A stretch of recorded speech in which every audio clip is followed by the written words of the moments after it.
கையெழுத்து உருவாக்கின பிற்பாடு பாராளுமன்றத்துக்குள்ளார 21 பாராளுமன்ற உறுப்பினர்களோட கருத்துக்களை எடுத்து நாங்கள் ஒரு முடிவு செஞ்சிருந்தோம். முதலாக ஜனாதிபதியை மரியாதை நிமித்தம் நான் சந்தித்து எங்களோட கோரிக்கைகளை என்னான்னு தெளிவாக போட்டு, முக்கியமாக சொல்லணும்னா 3 கோரிக்கைகள் நாங்கள் ஏற்கனவே அதை சொல்லியிருக்கோம். சுமந்திரன் அவர்கள் அதை பற்றி பேசியிருக்கோம்.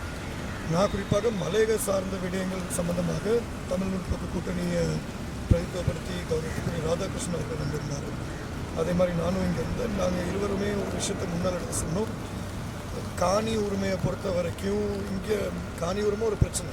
ஆனால் அது இந்த சிஸ்டம்னால தான். இன்றைக்கி வடக்கு கிழக்கில் 40,000க்கும் மேலான வீடுகள் கட்டப்பட்டிருக்கு. நாட்டில் பல்வேறு இடத்துல தித்வா புயல்னால பாதிக்கப்பட்டவங்களுக்கு வீடு கட்டப்பட்டிருக்கு. ஆனால் மலையகத்தில் இந்த வீட்டு பிரச்சனை இன்னொரு இழுப்பறியாக இருக்குது. நான் மறுபடியும் சொல்கிறேன், இது அரசாங்கத்தை விமர்சிக்கிறதுக்காண்டி நாங்கள் சொல்லிட்டேன். கௌரவத்துக்குரிய ஜனாதிபதி அவர்கள்கிட்டையும் தெளிவாக எடுத்து சொன்னேன். நாங்கள் அனுபவிச்சிருக்கோம் ஏன் அந்த பிரச்சனை வருது. அந்த அனுபவத்தினால நாங்கள் உங்கள்கிட்ட எடுத்து சொல்கிறோம். இது சிஸ்டம் பிரச்சனை. முதல் விஷயம் நிதி ஒதுக்கீடு பத்தாது. ரெண்டாவது இது இந்த லீஸ் முறைமையில் இருக்கனால நிறைய பிரச்சனைகள் இருக்குது. காணியை விடுவிக்கிறதுக்கு எல்லாத்தையும் தாண்டி அரசாங்கம் மூலியமாக காணியை விடுவிச்சா கூட பெருந்தோட்ட நிறுவனம் உட்காந்துக்கிட்டு சொல்கிறாங்க வெளியால் கொடுக்க மாட்டோம், நாங்கள் இங்கே வேலை செய்கிறவங்களுக்கு தான் கொடுப்போம். ஸோ இவ்வாறான பிரச்சனைகள் இருக்குன்னு ஜனாதிபதி அவர்களுக்கு எடுத்து சொன்னோம். அது மட்டும் இல்லாமல் மலையகத்தை பொறுத்த வரைக்கும் இந்த நிதி ஒதுக்கீடு பத்தாதுன்னு சொன்னோம். முக்கியமாக இந்த விஷயத்தில் ஜனாதிபதி அவர்கள் ஒரு உறுதி கொடுத்துருக்காரு. அவருக்கு தெரியும் இந்த 5 பில்லியன் நிதி ஒதுக்கீடு பத்தாது. அதனால் இப்போ வரப்போகிற வரவு செலவு திட்டத்தில் கட்டாயம் நிதி ஒதுக்கீடு கூட்டி கொடுக்குறேன்னு சொல்லியிருக்காரு. ஆனால் அதை பொறுத்திருந்து பார்க்கணும். கூட்டி கொடுத்தா சந்தோஷம். ஆனால் அது எந்த முறையில் கூட்டி கொடுக்குறாங்கன்னு பார்க்கணும். ஏன்னா கடந்த வரவு செலவு திட்டத்தில் இப்படி கூட்டி கொடுக்குறேன்னு சொல்லி தான் 7 பில்லியன் நிதி ஒதுக்கீடு கொடுத்தாங்க. ஆனால் அது 7 பில்லியனில் 67% இந்தியாவோட நிதி ஒதுக்கீடு. அப்படி இருக்கும்போது இலங்கையின் நிதி ஒதுக்கீடு அதிகமாக இருக்கணும். குறிப்பாக அந்த மலையகத்தை பொறுத்த வரைக்கும் அந்த வீடு திட்டம் இல்லாமல் இருக்கிற நிதி ஒதுக்கீடு தான் நாங்கள் அதிகரித்து கேட்குறோம். அது கூட்டி கொடுக்குறேன்னு சொல்லியிருக்காரு. அது மட்டும் இல்லாமல் ஒரு விஷயம் அவர் சொன்னார், அது போக கலந்துரையாடலில் தான் புரிய வரும். என்னன்னா நம்ம காணியை நம்ம வழங்குறது அவ்வளோ சுலபம் இல்லை. காணி உரிமை சம்மந்தம் காணியை வழங்குறது அவ்வளோ சுலபம் இல்லை.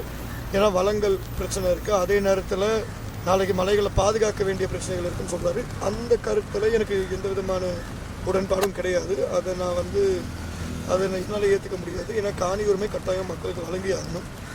அப்படி இருக்கும்போது இதான் மலையக சம்மந்தமாக முக்கியமாக பேசப்பட்ட விஷயம். அது மட்டும் இல்லாமல் மாநசபை சம்மந்தமாக நான் ஏற்கனவே எங்களோட அபிப்பிராயத்தை முன்கூட்டியே சொல்லியிருந்தோம்.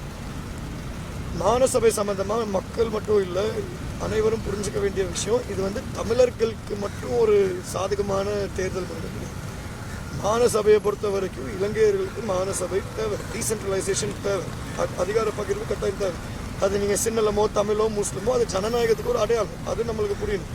ரெண்டாவது மாநசபை தேர்தல் முறைமை சம்பந்தமாக ப்ரொபோஷனல் ரெப்ரஸன்டேஷன் இருக்குது, first past the post system இருக்குது, மிக்ஸ்டு இருக்குது.